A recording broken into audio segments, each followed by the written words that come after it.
Hi everybody, thank you for joining in with Vegan Love. My name is Osset, and today we'll be making vegan pumpkin donuts. If you would like to follow along with this recipe, you can click on the link below and have access to my website where you can view the recipe on the website and other recipes that are also vegan and gluten-free. So first we're going to start with making a caliche, which is just flour, yeast, and instead of milk, using coconut milk. So the brand of milk that I like to use for caliche is Trader Joe's coconut milk. It's light, it's not too thick. For example, So Delicious is a little bit too thick for my liking. You're going to do 75 grams of that. And then the other bowl, we're going to add the flour and the yeast. I adapted this recipe from just a basic regular vegan water recipe. The only difference is that I add pumpkin puree to this, so I'm therefore adding less coconut milk and adding the pumpkin and adding in some spices, with cinnamon and nutmeg. So 32 grams of the yeast. This batch makes 12, so 150 grams of the milk, 125 grams of flour, 22 grams of yeast. Mix the flour and yeast together so that coconut milk is ready to go. It's just, I can just pour it in right away, not to worry about putting it down, then mixing it. It's just ready to go right away. And we're just gonna add this right in, mix it like really well. Make sure there aren't like any bits that aren't like fully incorporated, because when it's done and there are like some dry pieces, it's going to be pretty hard and you won't be able to like add it to the dough. Make sure you take your time and mix it really well. Spatula, we've got 2 spatulas right here. See that in there. This consistency is like, you can like almost see the glue developing already. If the temperature of the milk is a little bit too hot or a little bit too cool, this will affect the consistency. If it's like too hot, it'll be like really dense and thick. So just make sure it's, between like 98, 105. I wouldn't say any more than 110. That's like way too much. Let's wrap this up with plastic wrap and then we're going to set it aside. So we're going to wrap it in plastic wrap. If you don't wrap it in plastic wrap, the top is going to get pretty dry and you want it to stay like moist inside. Depending on the time of the year, if it's like warmer outside, like during summertime, spring, early fall, I just suggest putting it like anywhere. But if it's like colder, like mid to late fall, winter, then, and also depending where you are, like how rough are these seasons, I would put it like near an oven, near like a stove top, just so that the warmth can help for it to like ferment and grow as it needs to. So temperature here is fine, and we don't need to do that. It is fall though, but it's not that cool, so don't need to put it over by the oven as I would if it was colder. So set a timer for 25 minutes, and in 25 minutes we'll come back to this. In the meantime, we're going to get the other ingredients ready. So we've got standing mixer. Just directly into the bowl, you're going to add 780 grams of flour. Then we're going to add 125 grams of sugar. The other ingredients that we're going to be adding is the pumpkin puree. This is the brand that I use. I like to use this brand because some brands have like, at least I experienced this last year, I don't know why, just like a weird kind of like off flavor, like as if it was just old. And depending on the brand, it can just be like a little off, and it's just going to make your donuts taste weird, and that's not cool. So I like Lily's. There's also an organic version if you're into that. There's no reason why I didn't get organic. I just didn't get it because it wasn't available at the store that I went to. And then we have coconut milk. This is leftover from the batch I made earlier this week. And then we're also going to have some water, grapeseed oil. I only use grapeseed oil for all of my baked goods. I do not use canola oil or vegetable oil. I don't use olive oil because just the flavor, just want something else like a bit more, neutral in flavor. And grapeseed oil is great. It's also just healthier for you as well. olive oil is too, but so after the 25 minutes are up, we're going to come back to add the other ingredients so that they're not sitting in the bowl, and we're going to start mixing. Hey y'all, so the 25 minutes is up. It's now time to add the other ingredients. So we're going to add 200 grams of the pumpkin puree. Like if you have like a little bit more than 200 grams, so like, okay, for example, this is 425 grams in a can. So if you wanted to like make a batch twice during the week, hypothetical situation, you can just, you know, do 212 grams or whatever. Like it doesn't have to like, be exactly 200 grams, but it's not the end of the world. It's like, oh my god, I have extra. Like it's okay. You can just split it in half. But if you are using from like a big batch, or if like it's less than what it says on the can, then this. If it's 400 grams, just say, just, you know, use your discretion. It says grams, so it's not like ounces. You don't have to be like super picky, is what I'm saying. So for example, this came out to 217 grams. Is that a lot more? Is it going to make a huge difference? No, it's not.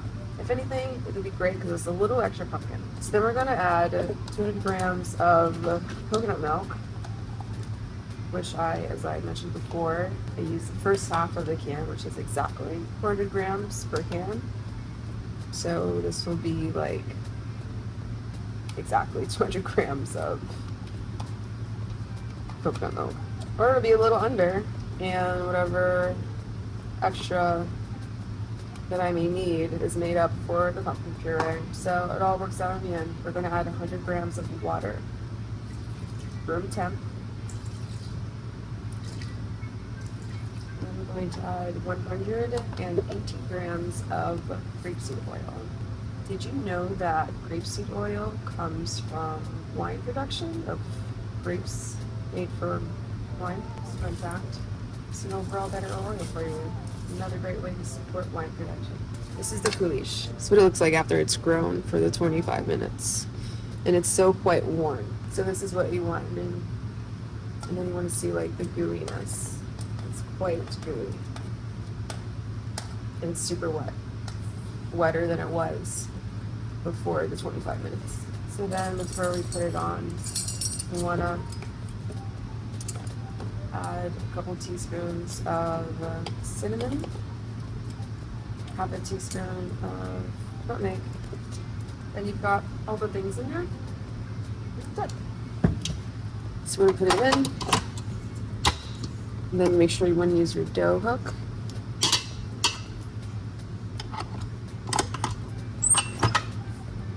And we're going to let this mix for another 25 minutes.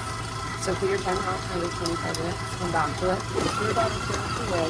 And I just want to show you what it's looking like right now. See how it's like picking up from the bowl? And it's sort of like wiping itself with the dough to like grab everything together. This is the consistency that you're wanting. You want it to like kind of make that like sort of a slapping sound. It smells really good. And just FYI, I mentioned this, but you want this to be on level 3. Or I should put that earlier. Make sure it's on level 3. It's ready, you guys. It's ready. Look at that. Oh, it's so pretty. It's like sticky. It smells good. So I use a bench scraper to scrape it off. That came out pretty good. It's got a really good consistency. Scrape it all, everything off the sides of the bowl.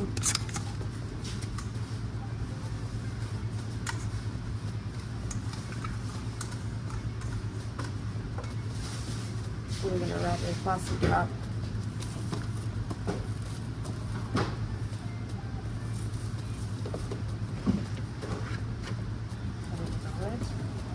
And when it's doubled in size, that's when it's ready to go into the walk-in. So it's at 2 quarts right now. It needs to go up 2 quarts. And then it's ready to go to the walk-in. And depending on the temperature outside will depend on how long it'll take for it to rise. And it's a little cool, so it will take a bit of time. So this is the pumpkin donut dough. As you can see, it's grown quite a bit, but it sit overnight and it's gone over a little bit over half, but this is a good amount for it to have risen. At home, when you're doing this, Obviously, you're not going to be using a container like this. You just use a bowl and just let it proof until it's doubled in size. And then you can begin working with the dough. So it'll be about 30 minutes to an hour, just depending on the climate. If it's colder, if it's warmer, it'll rise faster. If it's warmer, it'll take a little more time. If it's cooler, you can always just put it closer to your oven stove. Not on it, just like next to it on the counter, and then just like make sure it's wrapped with plastic wrap before you start working with it. And then we're gonna start rolling out the donuts.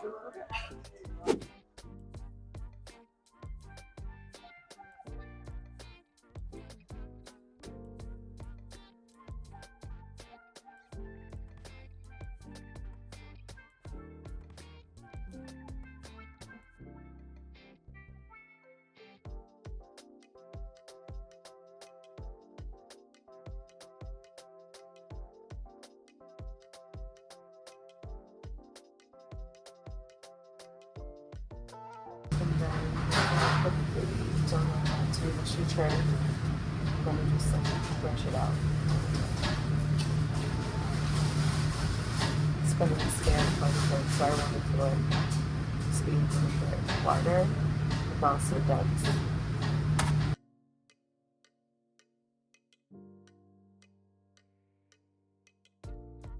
So I'm gonna put this aside and let it sit for 30 minutes before putting it in the oven to let it cool. The longer it sits out to cool, the sweeter it goes. And it's going to be 30 minutes though. I have that. So these are the donuts before putting them in. You see that they're like not a uniform round circle. You can always adjust it so that it's like round. You don't have like ovals and different shapes. This is gonna be, oops.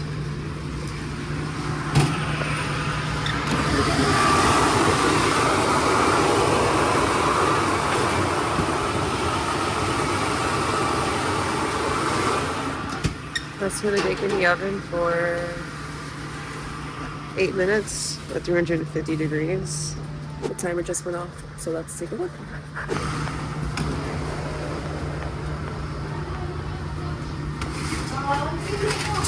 Yeah, they look really good. Yeah, these look really good. They've puffed up really nicely. I'm gonna let these cool down. We'll get back to them in like 20-30 minutes when they cool down. It's really cool in here, so it'll probably take like 15 minutes, and then we could start dipping them in the frosting. So this is the donut setup. I have a wire rack to put the donuts on so that the frosting will drip down into the tray. So I'm gonna put them on here. Careful that they don't fall off. Just have to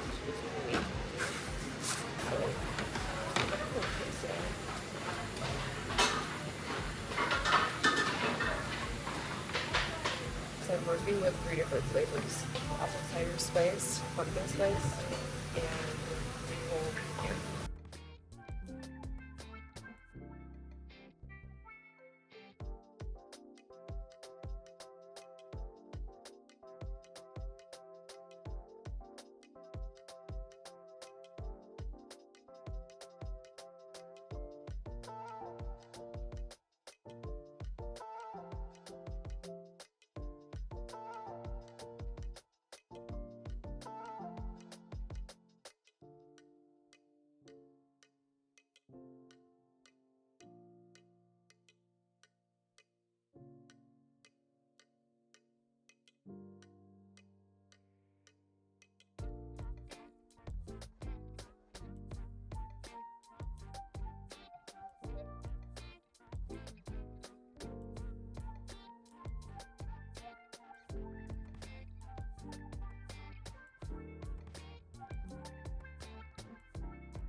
So these are the end products of the donuts. We've got the apple cider spice, pecan maple, and the pumpkin spice, and the apple pear fritter. A lot of people like the pumpkin spice, which is one of the biggest requests at the plated table.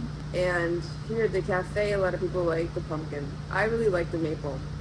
So we're gonna have my dear friend Fabrice try some donut with me. I'm not a huge fan of the vegan world. He's gonna give an honest opinion about what he thinks. Sacrifice myself. I'm gonna dig into the maple pecan. So this is the end of the day. It's been out for about 10 hours plus. As I like to say, fresh is always best. No, I agree. I like this one. The fruits add a little bit more moisture. Yeah, the apple. Yeah. Bring your acidity almost. Hmm. I like that you keep it light on the sugar. Not really, but I'm glad you picked up on that. I guess it's It's the fruit. It's not. I think it's just the fruit. Compared to the macarons and some of the things. Oh yeah. Oh yeah. Like this doesn't have a ton of sugar in the. This was less than this one for sure. This is the apple cider spice. There you go. We're having ciders. We have a cider, so let's have some apple cider with the cider. Creates. Yeah. This personally is not my favorite. This was a per request and popular. Yeah. It's not as sweet. I haven't tried your donuts. Oh, Is it the first time? it's the first time. Oh, okay. I'm not into donut. You got the wrong person to try that. Yeah. I'm saying this one is the best Okay. with the apple for me. So this is the pumpkin spice, the pumpkin seeds, or pepitas. Pepitas are roasted in the oven. I like the nuts on top, the ones with the nuts on top, or the seeds. It's because it seeds? gives a nice texture. Yeah. Or crunchy on top. Yeah. This is better. I could dip that in my coffee in the morning. Okay. That one is good too. I like that one. I like pecans more. It's one of my favorite. Yeah, it's good. Yeah.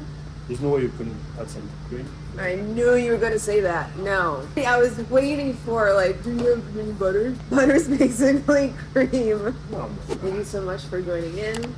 If you want more videos such as these with vegan and gluten-free recipes, please subscribe and click the link below. And don't forget to like. And thank you so much. And I will see you later.